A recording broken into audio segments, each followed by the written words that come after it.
Olha, acontece nesse fim de semana a cúpula de líderes do G20 na África do Sul. A reunião já começa marcada pela ausência de Donald Trump e uma atitude de desdém, né, do presidente americano ao multilateralismo. O Lula já está em Joanesburgo e a repórter Luciana Amaral vai nos falar o que esperar do Brasil nesse encontro. O presidente Lula chegou nesta sexta-feira a Joanesburgo, onde já se reuniu com o presidente da África do Sul, Cyril Ramaphosa. A cúpula de líderes do G20 deste ano vai ser a primeira a acontecer na África e também vai ter como marco inédito a ausência do presidente dos Estados Unidos. Além de Donald Trump, os presidentes da China, Xi Jinping, e da Rússia, Vladimir Putin, também não vão participar do encontro neste final de semana. Ambos, porém, ainda vão enviar representantes a Joanesburgo. Trump diz que não vai à cúpula por discordar da agenda de discussões.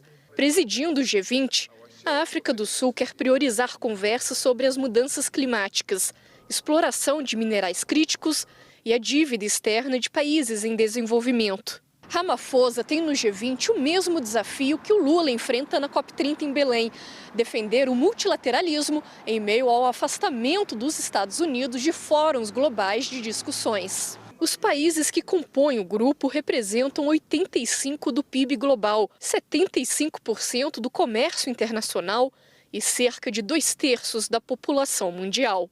Em meio aos temores de que a cúpula não tenha uma declaração final devido à ausência americana, o Brasil sinalizou apoio para que a África do Sul publique o documento, mesmo sem a assinatura dos Estados Unidos. Alinhado à agenda sul-africana, Lula tem defendido que bancos multilaterais troquem dívidas de países de baixa renda por compromisso de investimento em transição energética. Brasil e África do Sul também querem garantir que a exploração de terras raras gere ganho econômico aos países em desenvolvimento.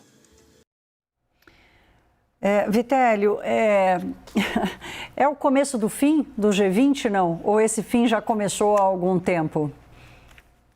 Que pergunta interessante, né? Vamos entender o que é o G20, né? Porque a gente fala tanto em organizações internacionais, em multilateralismo.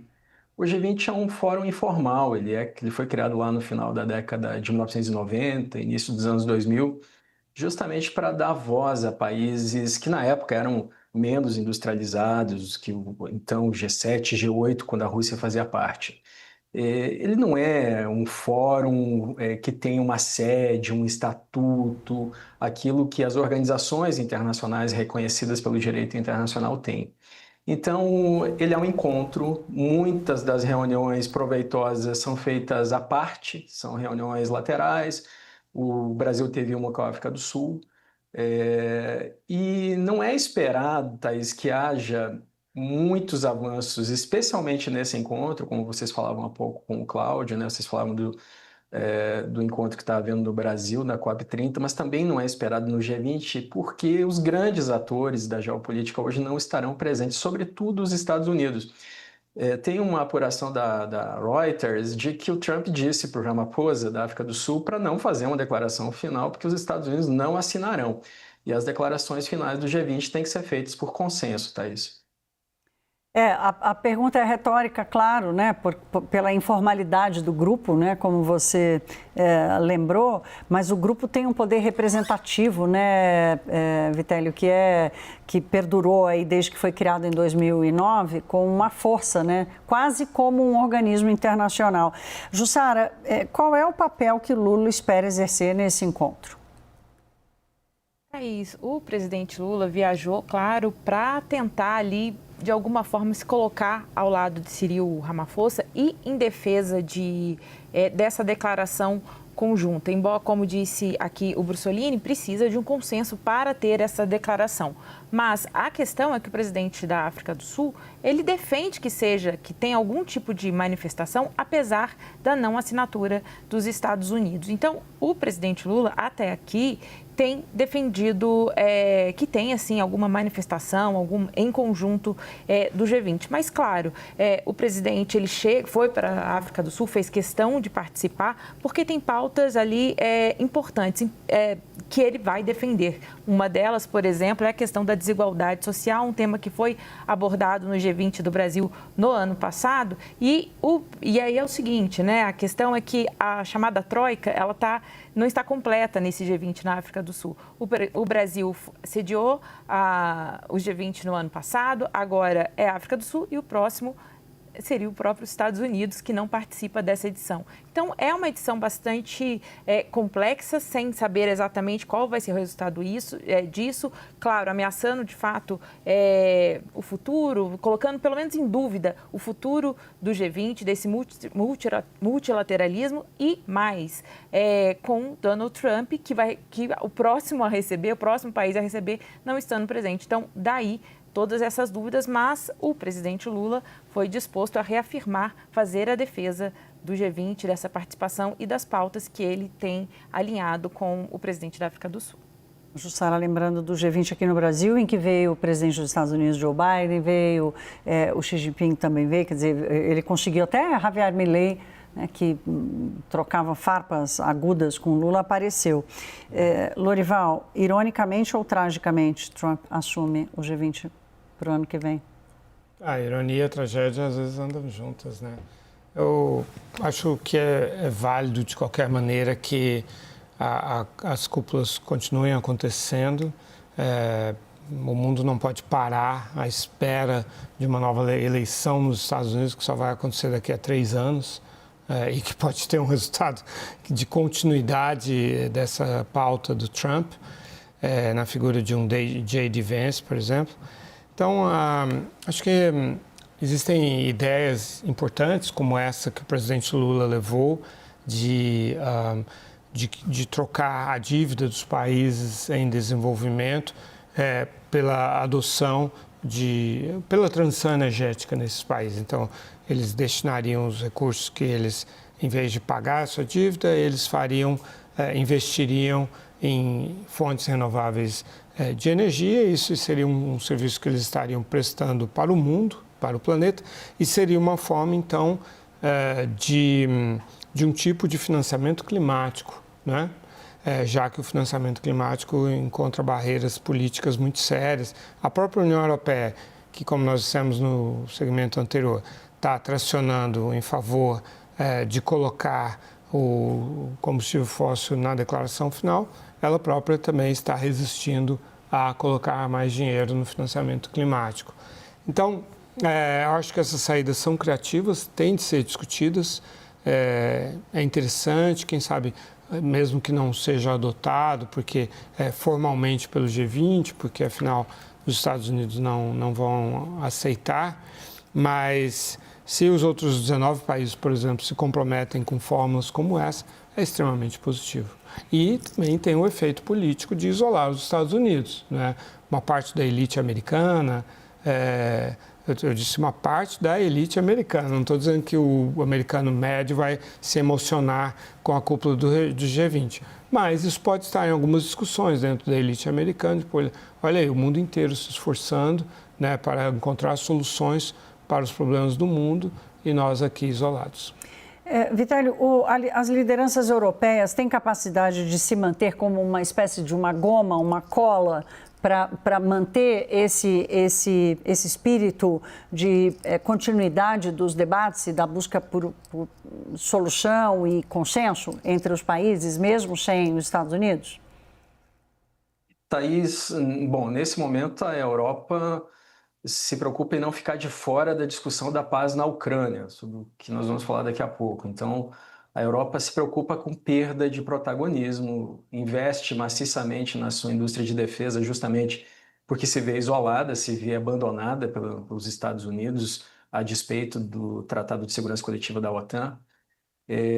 O G20 são 19 países mais a União Europeia, né? Os 19 países mais ricos, mas aí alguns repetem na contagem, então a Alemanha, a Itália, a França está na lista dos 19, mas também fazem parte da União Europeia.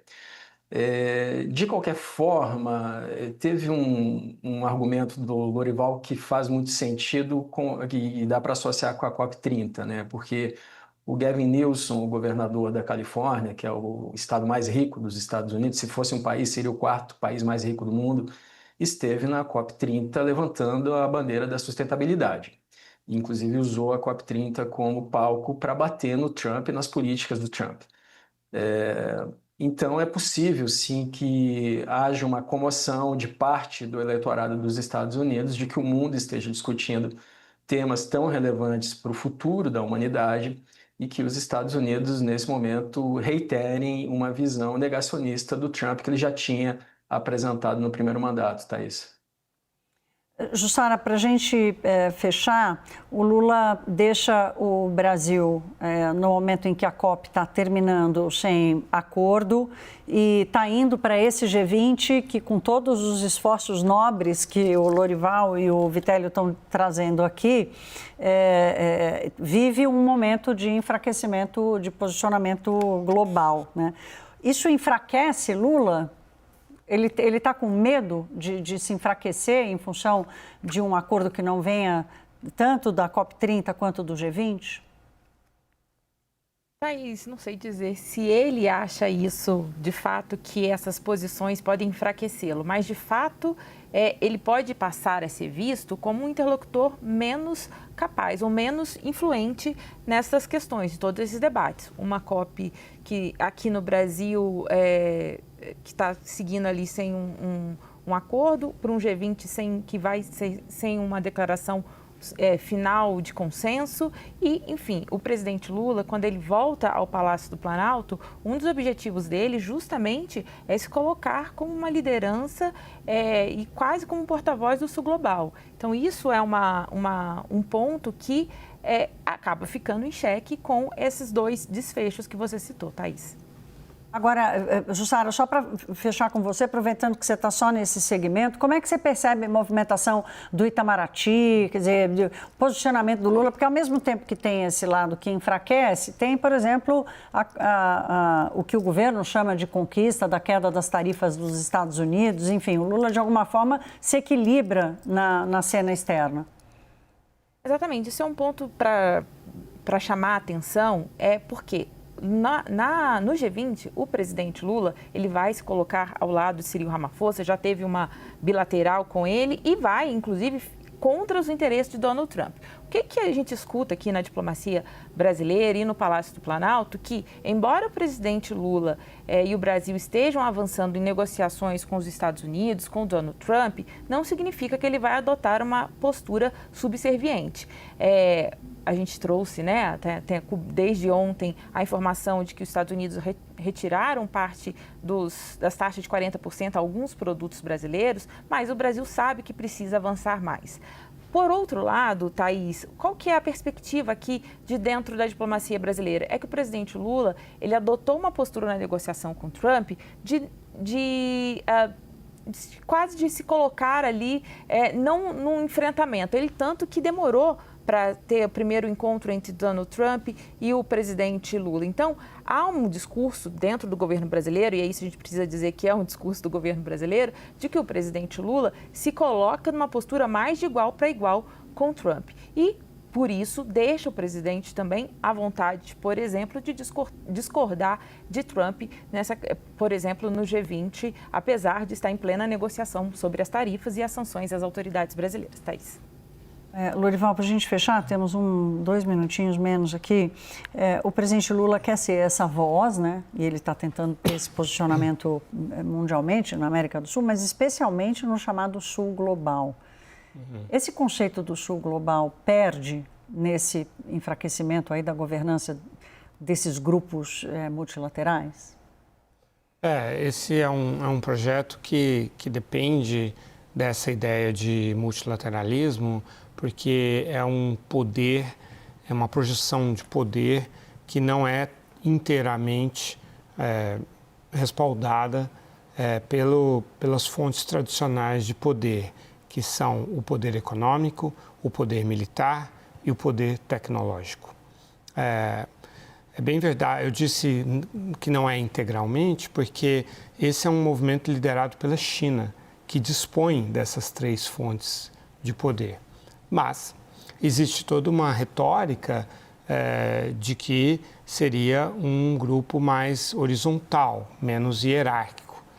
Na prática, a gente percebe que isso não é verdadeiro, porque as regras que regem as relações entre os seres humanos, elas não foram abolidas pelos discursos, muitas vezes demagógicos, que são usados nesses fóruns.